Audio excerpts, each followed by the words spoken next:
বিরাট কোহলি কেন কিং কোহলি, বিরাট কোহলি কেন আর সবার থেকে আলাদা, সেটা বোঝার জন্য আসলে স্রেফ স্রেফ একটা পরিসংখ্যানই যথেষ্ট।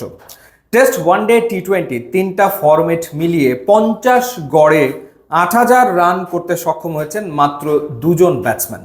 50+ গড়ে 7,000 রান করতে পেরেছেন তিনজন ব্যাটসম্যান, এবং এই তিনটা ফরম্যাটে 50 গড়ে 6,000 রান করতে পেরেছেন 6জন ব্যাটসম্যান এবং 5,000 রান করতে পেরেছেন 8জন ব্যাটসম্যান। সেখানে বিরাট কোহলি টেস্ট, ওয়ানডে এবং টি-20 তিন ফরম্যাটে 50 গড়ে রান করেছেন 27,000, অর্থাৎ দ্বিতীয় স্থানে যিনি রয়েছেন তিনি আছেন 8,000-এ, আর বিরাট কোহলি রয়েছেন 27,000-এ। এই কারণেই আসলে বিরাট কোহলি কিং কোহলি, এই কারণে তিনি বাকি সবার থেকে আসলে আলাদা। অনবদ্য 18 বছরের ইন্টারন্যাশনাল ক্যারিয়ার বিরাট কোহলি, যেখানে তিনি 82টা সেঞ্চুরি করেছেন এবং ওয়ানডেতে সর্বাধিক 51টা সেঞ্চুরি তার সচিন টেন্ডুলকারকে পেছনে ফেলেছেন। 14,000-এর উপরে রান করেছেন, যেখানে তার গড় 57-র ওপরে। টেস্টে 9,000-এর ওপরে রান করেছেন, 46-এর ওপরে গড়, 30টা সেঞ্চুরি, এবং টি-20-তে তিনি 4,000-এর ওপরে রান করেছেন, প্রায় 49 গড়ে একটা সেঞ্চুরি তিনি করেছেন। এছাড়া আইপিএলেও তিনি 8,500-এর ওপরে রান করেছেন, যেখানে তার গড় প্রায় 40-এর মতো, এবং সেখানেও তার 8টা সেঞ্চুরি রয়েছে।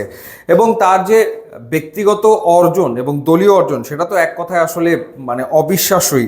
ওয়ার্ল্ড কাপ তিনি জিতেছেন, টি-20 ওয়ার্ল্ড কাপ জিতেছেন, চ্যাম্পিয়ন্স ট্রফি একাধিকবার জিতেছেন, দুবার জিতেছেন, আইপিএল বাকি ছিল সেটাও তিনি জিতেছেন, আন্ডার-19 ওয়ার্ল্ড কাপও জিতেছেন। একেবারে পরিপূর্ণ তার অর্জনের যে ঝুলিটা, সেটা একেবারে পরিপূর্ণ, সেটা বলাই যায়।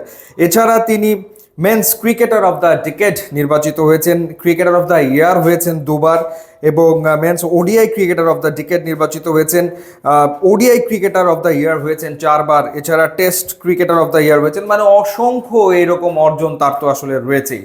শুধুমাত্র আসলে এই পরিসংখ্যান দিয়ে বিরাট কোহলির যে গ্রেটনেস, সেটা আসলে মাপা যাবে না। সবচেয়ে বড় ব্যাপার হচ্ছে যে খেলাটার প্রতি তার যে ডেডিকেশন, অর্থাৎ খেলার ক্ষেত্রে, কাজের ক্ষেত্রে, কর্মের ক্ষেত্রে জিরো টলারেন্স, মানে সেইখানে কোনো ছাড় দেওয়া নয়। তার যে ডেডিকেশন লেভেল, সেটা অন্য সবার থেকে আসলে আলাদা।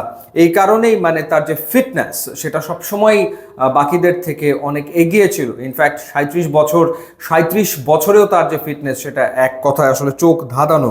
রেকর্ডের কথা যদি আরও দু একটা বলি, কিছু তো বলেছি যে ওয়ানডে ক্রিকেটে তিনি সর্বাধিক সেঞ্চুরি করেছেন, সচিনকে পেছনে ফেলেছেন। 10,000-এর বেশি রান করেছেন, যেখানে তার গড়ের কথা উল্লেখ করেছি। মহেন্দ্র সিং ধোনির গড় হচ্ছে 50, সেখানে কোহলির হচ্ছে 57-র ওপরে। ভারতের সর্বাধিক ডাবল সেঞ্চুরি তিনি করেছেন, 7টা ডাবল সেঞ্চুরি তিনি আসলে করেছেন। এরপর আইপিএলের এক মৌসুমে সবচেয়ে বেশি রান তিনি করেছেন, 973 রান করেছেন একটা সিজনে, যেটা আর কেউ করতে পারেনি। এছাড়া বিদেশের মাটিতে এক টেস্ট সিরিজে সর্বাধিক যে সেঞ্চুরি, সেই রেকর্ডটাও তার। এবং ভারতীয় অধিনায়ক হিসেবে সর্বোচ্চ টেস্ট জয়, 9টা টেস্ট সিরিজ তার অধীনে আসলে ইন্ডিয়া জিতেছে, যেটাও আসলে একটা রেকর্ড। এবং অসংখ্য রেকর্ড সব মিলিয়ে বলা যায় যে রেকর্ডে রেকর্ডে রেকর্ডে পরিপূর্ণ একজন ক্রিকেটারের নাম হচ্ছে বিরাট কোহলি। তার জন্মদিন, এবং তার জন্মদিনে তাকে অনেক অনেক শুভেচ্ছা। এবং নিশ্চয়ই ক্রিকেটের সাথেই তিনি থাকবেন, এবং তিনি আসলে ইয়াংস্টার্সদের জন্য একটা উদাহরণ সেট করে দিয়েছেন। খেলাটার প্রতি ভালোবাসা থাকলে কি অর্জন করা সম্ভব, কমিটমেন্টের জায়গায় যদি কোনো খাদ না থাকে, তাহলে কি অর্জন করা সম্ভব, সেটা আসলে বিরাট কোহলি দেখিয়েছেন।